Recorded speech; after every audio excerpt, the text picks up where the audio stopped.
da da da da da da da da da da da. Do you like my serenading, Alex? Can't hear you. What? The phantom of the opera is Oh there God. inside my mind. Someone please make her Loving it. stop. She's crying. I assume those are tears at how beautiful my voice is. It's so beautiful. Uh-huh. Uh, Um, well, in case you guys couldn't guess, oh hi, by the way, I'm Emily. and I'm out. Who's And not today crying? You're crying. those are tears, guys. Those are tears. Oh my gosh, it's because of my voice. Okay. So, just a quick update. We've been down in the basement now for 2 months, which has given me ample time to work on two things. First of all, tap dancing, and let me say, I rock. Okay. We have these great concrete floors down here, so it's just like all day, everyday tap. I almost took out my BB gun because I thought there was a woodpecker in the basement. I mean, great job, Emily. Keep up the good work. Thanks, you're so supportive. And then the other thing I've been working on is singing because, first of all, who doesn't love a singing tap dancer or a tap dancing singer? The point is, Fred Astaire and Gene Kelly are the best. Esther is raising her hand. Do you have a question? You're raising your hand. Oh, I thought you asked who doesn't love. Oh, I totally misunderstood what you were saying. The answer is nobody doesn't love because those are the two best things together in the world. So I've been practicing my tap dancing and my singing down here, which is why I graced you with my beautiful voice to introduce this week's episode of Oh My Word podcast. And that is The Phantom of the Opera. Can you say it without singing it? Yeah, we're talking about the Phantom of the Opera today. Okay, well, there's something wrong with you. Probably being in that hazmat suit for too long and breathing in your own breath or something. There's ample air supply. I've attached my scuba oxygen tank to the back now, so I have fresh oxygen at all times. Oh, that's very smart. Thank you. Anyway, so that's what we're talking about today. We're going to primarily be talking about the stage play, but we'll talk about the movie a little bit. We won't really talk about the book, even though it is based on a novel, for those of you who don't know, by Gaston Leroux, and it was published in 1910.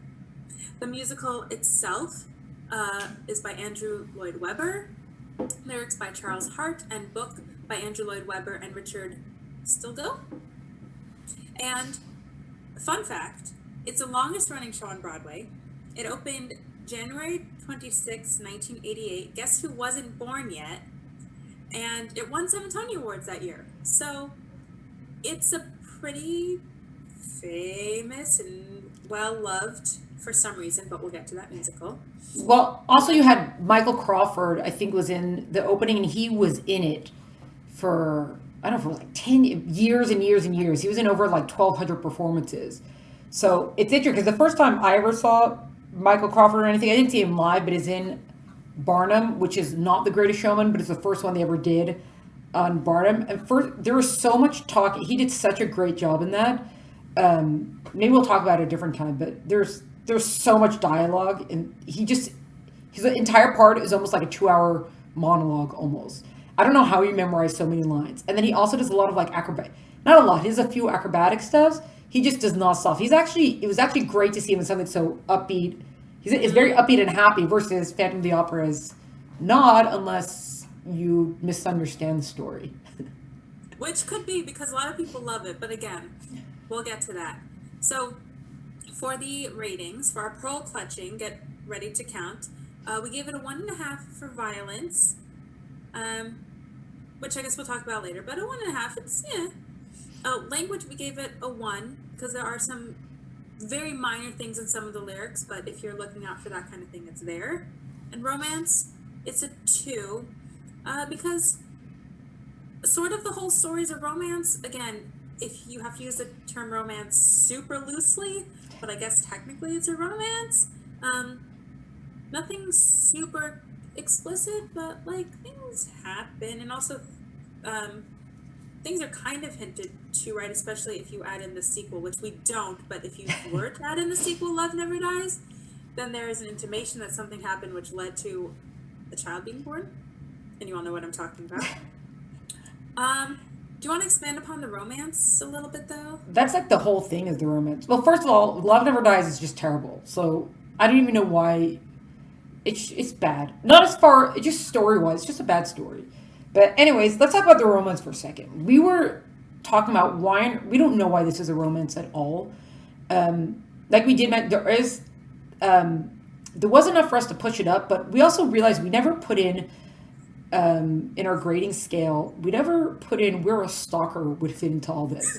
And anybody who... I really think we'd have to. Right. And especially Phantom of the Opera, that, oh my gosh, it's such a great romance and blah, blah, blah. No, it is not. That man should be locked up, okay? Because he just appears in a girl's dressing room and he's like watching her and he takes her to a secret lair. And I was like, oh yeah, isn't it so romantic? No, it is not romantic. It is creepy. He needs to be locked up. He is not a healthy individual. He has mental issues. We should not be romanticizing him. And just because of the music, I will give you that if you only want to listen to the soundtrack, it's very enveloping. It's haunting. It really, like, some great music and duet and everything that's going on there. But that doesn't mean that it's a beautiful romance. It's not. I don't even know why it's a romance. I don't. It just seems it's the kind of thing that I'm not a super feminist, but I am somewhat of a feminist, and I'm a little bit up in arms about the fact that it's a type, like a modern woman, or really any woman, shouldn't see it as a romance, and I could see people arguing against it and being like, that's not romantic, that's weird, love a man who loves you for good reasons. I guess you don't have to be a feminist to think that, you just have to... You have to be a healthy woman. Yes, healthy, exactly. Yeah, I know. There's so many people that this is their favorite musical, and I think maybe for a lot of them they're just really focusing on the music and not how it plays into the story and what the actual story is. We were talking about also in the film version of it, the one that they came out with about, I don't know, was it like 15, 16 years ago at this point? It's 2004. Yeah. So that one they kind of gave a little bit of a reason for why the Phantom is the way he is a little bit. We haven't read the book, so I don't know what kind of explanation it gives there. I actually did listen to it on audio tape once.